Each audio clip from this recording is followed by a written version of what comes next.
क्या नासा और इसरो ने मिलके चांद पर पानी खोजा? चांद पर पहला कदम रखने वाली पहली औरत कौन होगी? ये मिशन इतना महंगा है कि कुछ कंट्रीज की पूरी जीडीपी से भी बड़ी है इसकी कॉस्ट। और कौन है वो लोग जो एक्चुअली चांद पर जाने वाले हैं? और इलॉन मस्क का 100 साल का प्लान जो सुनोगे तो हैरान रह जाओगे। आज हम इस वीडियो में जानेंगे ये सब, तो बने रहो क्योंकि ये सिर्फ एक स्पेस मिशन नहीं है, ये इंसान की सबसे बड़ी वापसी की कहानी है। नमस्कार दोस्तों, आप देख रहे हैं ग्लोबल हिंदी न्यूज और मैं हूं आपका होस्ट मनी। आज की कहानी है उस सपने की जो 50 सालों बाद फिर से जिंदा उठा है। ये कहानी है एम्बिशन की, साइंस की, इंसान की जिद की और उस चांद की जो अभी भी हमारा इंतजार कर रहा है। तो चलते हैं सीधा उस सफर पर जो पहले शुरू हुआ था एक छोटी सी गिनती से। 3, 2, 1 लिफ्ट ऑफ। पहला मून मिशन, अपोलो की विरासत। बात है 1960s की। अमेरिका और सोवियत यूनियन के बीच एक अजीब सी रेस चल रही थी, स्पेस रेस। दोनों देश एक दूसरे से आगे निकलना चाहते थे और इस रेस में सबसे बड़ा प्राइज था चांद। 20 जुलाई 1969 अपोलो 11 मिशन। नील आर्मस्ट्रॉन्ग और बज एल्ड्रिन ने पहली बार इंसान के पैर चांद पर रखे। आर्मस्ट्रॉन्ग के वो अल्फाज आज भी जिंदा हैं। That's one small step for man, one giant leap for mankind। लेकिन ये सिर्फ एक कदम नहीं था, ये पूरी इंसान जाति का एक नई दुनिया की तरफ कदम था। अपोलो प्रोग्राम में टोटल 6 सक्सेसफुल मून लैंडिंग्स हुई। 12 इंसान चांद पर गए। उन्होंने वहां की मिट्टी उठाई, एक्सपेरिमेंट्स किए, फोटोज लिए और अर्थ पर वापस आए। ये वो दौर था जब लगता था कि इंसान अब रुक नहीं सकता खुद को। फिर 1972 में अपोलो 17 के बाद सब रुक गया। बजट कट्स आए, पॉलिटिकल विल खत्म हुआ और चांद फिर से अकेला हो गया।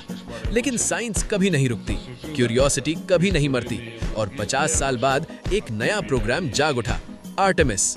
और इस बार स्टेक्स अपोलो से कहीं ज्यादा बड़े हैं। आर्टेमिस प्रोग्राम क्या है? आर्टेमिस ग्रीक मिथोलॉजी में आर्टेमिस अपोलो की ट्विन सिस्टर थी, चांद की गॉडेस। नासा ने ये नाम चुनने में बहुत सोच लगाई। अपोलो प्रोग्राम ने पहली बार चांद दिखाया। आर्टेमिस प्रोग्राम पहली बार चांद पर रहना सिखाएगा। नासा ने आर्टेमिस प्रोग्राम 2017 में ऑफिशियली अनाउंस किया। इसका एक सीधा और बोल्ड गोल है, इंसान को दोबारा चांद पर भेजना और इस बार वहां परमानेंटली प्रेजेंस एस्टैब्लिश करना। ये सिर्फ एक विजिट नहीं होगा, ये एक परमानेंट सेटलमेंट की शुरुआत होगी। और सबसे बड़ा ट्विस्ट, इस बार पहली बार कोई वुमेन चांद पर कदम रखेगी। पहली बार कोई नॉन वाइट एस्ट्रोनॉट चांद पर जाएगा।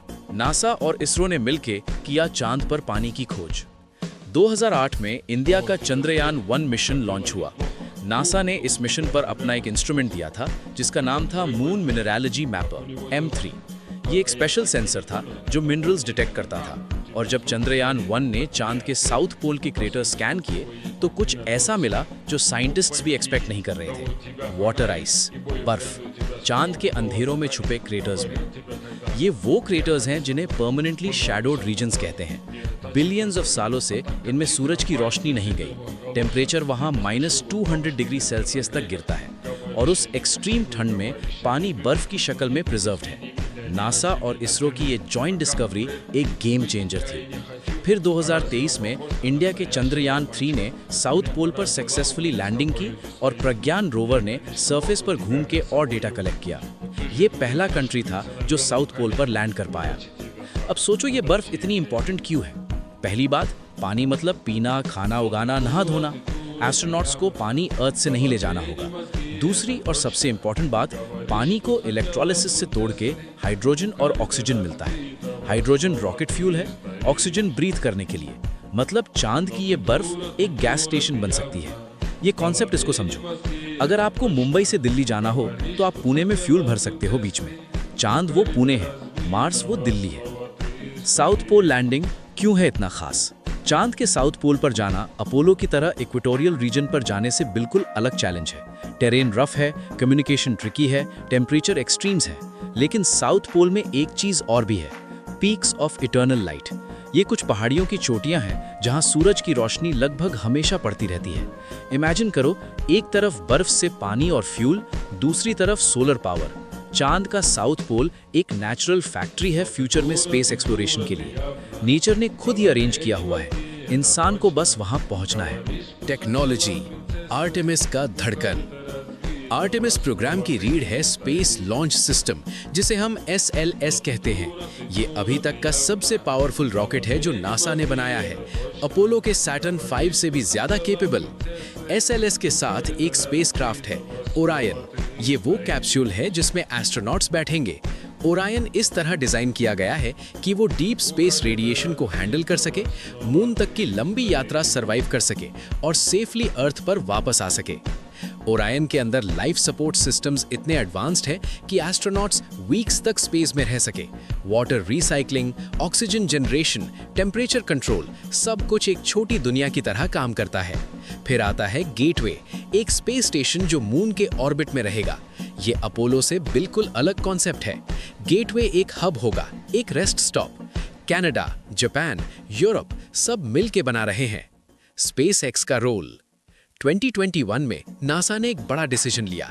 मून लैंडर के लिए उन्होंने स्पेसएक्स को चूज किया। स्पेसएक्स का स्टारशिप ये वो रॉकेट है जो हिस्ट्री का सबसे बड़ा और सबसे पावरफुल रॉकेट बनने का प्लान रखता है। ये फुली रीयूजेबल है, एक बार में बहुत ज्यादा पेलोड ले जा सकता है और ये मार्स मिशन के लिए भी डिजाइन किया गया है। स्पेसएक्स का आर्टेमिस में होना सिर्फ एक पार्टनरशिप नहीं है, ये एक नई सोच का सिंबल है। गवर्नमेंट और प्राइवेट कंपनीज मिलके स्पेस एक्सप्लोर कर सकती हैं। अलग-अलग स्ट्रेंथ्स को जोड़ के कुछ ऐसा बनाया जा सकता है जो अकेले नहीं बन सकता था। कौन है वो लोग जो चांद पर जाएंगे? अब वो सवाल जिसका जवाब सब जानना चाहते हैं। एग्जैक्टली कौन है वो लकी लोग जो चांद पर जाएंगे? आर्टेमिस 2 ये पहला क्रूड मिशन है जो मून के अराउंड फ्लाई करेगा। इसमें 4 एस्ट्रोनॉट्स हैं। Reid Wiseman commander, Victor Grover पहले ब्लैक अमेरिकन एस्ट्रोनॉट होंगे जो मून के करीब जाएंगे। क्रिस्टीना कॉक पहली वुमन होंगी जो लूनर ऑर्बिट तक जाएंगी और कनाडा के जेरेमी हैंसन पहले नॉन अमेरिकन इस मिशन में। आर्टेमिस 3 ये वो मिशन है जिसमें एक्चुअली मून पर लैंडिंग होगी। इस मिशन में क्रिस्टीना कॉक या कोई और वुमन एस्ट्रोनॉट पहली बार चांद की जमीन पर कदम रखेंगी। ये सब लोग सिर्फ ब्रेव नहीं हैं, ये लोग इंजीनियर्स हैं, साइंटिस्ट्स हैं, पायलट्स हैं और जिस दिन वो चांद पर कदम रखेंगे वो दिन पूरी दुनिया का होगा। पहली महिला एस्ट्रोनॉट। अपोलो के 12 एस्ट्रोनॉट्स में कोई महिला नहीं थी। 1969 में दुनिया अलग थी। क्रिस्टीना कॉक स्पेस में ऑलरेडी रिकॉर्ड ब्रेकिंग 328 डेज बिता चुकी हैं। जब वो चांद पर कदम रखेंगी तब वो सिर्फ एक एस्ट्रोनॉट नहीं होंगी, वो बिलियंस ऑफ गर्ल्स की उम्मीद होंगी। नील आर्मस्ट्रॉन्ग के बाद 50 इयर्स बाद बजट। कितना महंगा है ये सपना। दोस्तों, अब बात करते हैं उस चीज की जो बहुत शॉकिंग है। आर्टेमिस प्रोग्राम का टोटल एस्टिमेटेड बजट है $93 बिलियन तक 2025 तक। सिर्फ SLS रॉकेट का एक लॉन्च कॉस्ट करता है अप्रॉक्सीमेटली $4 बिलियन। एक लॉन्च, एक बार। अब कंपेयर करो, नेपाल की पूरी GDP है रफली $40 बिलियन, आइसलैंड की GDP है रफली $27 बिलियन। मतलब सिर्फ एक आर्टेमिस लॉन्च की कॉस्ट से कुछ छोटे देशों की इकोनॉमी छोटी पड़ जाए। लेकिन ये पर्सपेक्टिव थोड़ा इनकम्प्लीट है। हर डॉलर जो नासा स्पेंड करता है वो डॉलर अमेरिका की इकोनॉमी में ही रहता है। GPS, memory foam, water purification systems, portable computers, ये सब स्पेस रिसर्च के बाई प्रोडक्ट्स हैं।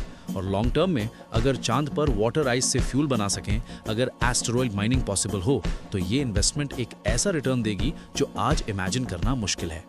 ग्लोबल कोलैबोरेशन, दुनिया मिलके चांद पर। आर्टेमिस सिर्फ अमेरिका का मिशन नहीं है। आर्टेमिस अकॉर्ड्स ये एक अग्रीमेंट है जो नासा ने एस्टैब्लिश किया है। अभी तक 40 से ज्यादा देश इस पर साइन कर चुके हैं। इंडिया भी 2023 में आर्टेमिस अकॉर्ड्स का हिस्सा बन गया। कनाडा गेटवे के रोबोटिक आर्म्स प्रोवाइड कर रहा है। जापान हैबिटेशन मॉड्यूल्स डेवलप कर रहा है। यूरोपियन स्पेस एजेंसी कम्युनिकेशन और रीफ्यूलिंग टेक्नोलॉजी पर काम कर रही है। चांद पर जब कोई पहला कदम रखेगा, वो इंसान वहां पूरी दुनिया की उम्मीद लेकर जाएगा। एलॉन मस्क का 100 साल का प्लान। अब वो हिस्सा जो आप सबका सबसे ज्यादा इंतजार था। एलॉन मस्क का 100 साल का प्लान सुन के लगता है साइंस फिक्शन है, लेकिन मस्क के लिए ये एक बिजनेस प्लान है। मस्क कहते हैं इंसान को एक मल्टी प्लैनेटरी स्पीशीज बनाना उनका लाइफ गोल है। फेज 1 अगले 10 सालों में स्टारशिप को फुल्ली ऑपरेशनल बनाना, चांद पर रेगुलर फ्लाइट शुरू करना, पहली अनक्रूड कार्गो मिशन मार्स पर भेजना, 2020 के एंड तक पहला इंसान मार्स की तरफ उड़ा देना।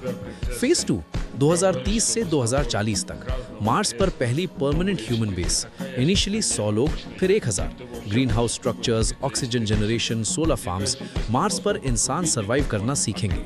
फेज 3 2040 से 2060 तक मार्स कॉलोनी ग्रो करेगी, सेल्फ सस्टेनिंग होने की तरफ बढ़ेगी। मतलब एक ऐसा पॉइंट आएगा जब वो कॉलोनी अर्थ की हेल्प के बिना सरवाइव कर सकेगी। फेज 4 2060 से 2100 तक फुल्ली इंडिपेंडेंट मार्स सिविलाइजेशन, शायद 1 मिलियन लोगों की, अपनी गवर्नमेंट, अपने लॉज, अपना इकोनॉमी। मस्क का कहना है कि अगर कोई एस्टेरॉयड या न्यूक्लियर वॉर या कोई और कैटास्ट्रोफी अर्थ को डिस्ट्रॉय करे तो इंसान खत्म नहीं होगा, क्योंकि इंसान मार्स पर भी होगा। ये सब पागलपन लगता है, लेकिन याद करो 1960 में किसी ने सोचा था कि 9 साल बाद इंसान चांद पर होगा? नहीं, लेकिन हुआ। और आर्टेमिस इस पूरे 100 साल के प्लान का पहला सीरियस कदम है। मून बेस और नेक्स्ट 100 इयर्स। आर्टेमिस का अल्टीमेट विजन सिर्फ लैंडिंग नहीं है।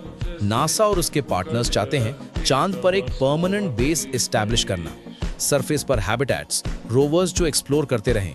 3D printing technology already test हो रही है, जिसमें चांद की मिट्टी से स्ट्रक्चर्स बनाए जा सकें।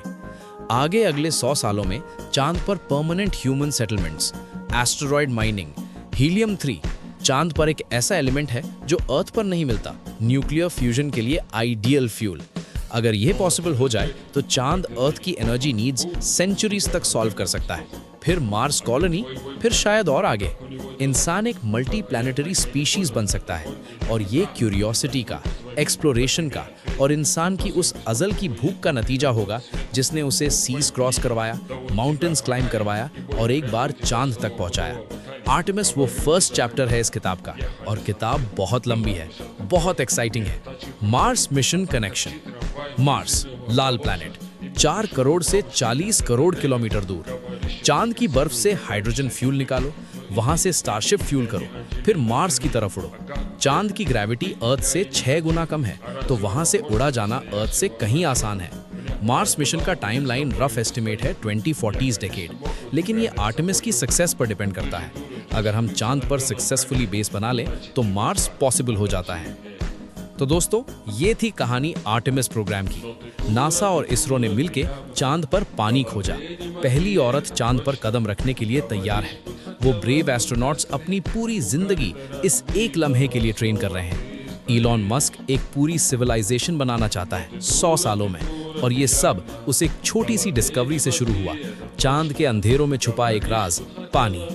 अपोलो ने हमें दिखाया कि हम चांद तक पहुंच सकते हैं। आर्टेमिस हमें सिखाएगा कि हम वहां रह सकते हैं, और जो चांद पर रह सकता है वो मार्स भी नहीं रुकता।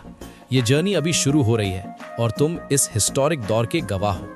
अगर ये वीडियो तुम्हें अच्छा लगा तो एक काम जरूर करो, लाइक करो इस वीडियो को, अपने दोस्तों के साथ शेयर करो, क्योंकि ये कहानी सबको सुननी चाहिए। और ग्लोबल हिंदी न्यूज़ चैनल को सब्सक्राइब करो, ताकि हम जब भी कोई ऐसी बड़ी स्टोरी लाएं वो सीधा तुम्हारे पास पहुंचे। बेल आइकन भी दबाना मत भूलो। मैं हूं मनी और ये था ग्लोबल हिंदी न्यूज़। मिलते हैं अगली कहानी में। तब तक आसमान की तरफ देखते रहना, क्योंकि वहां बहुत कुछ बाकी है देखने को।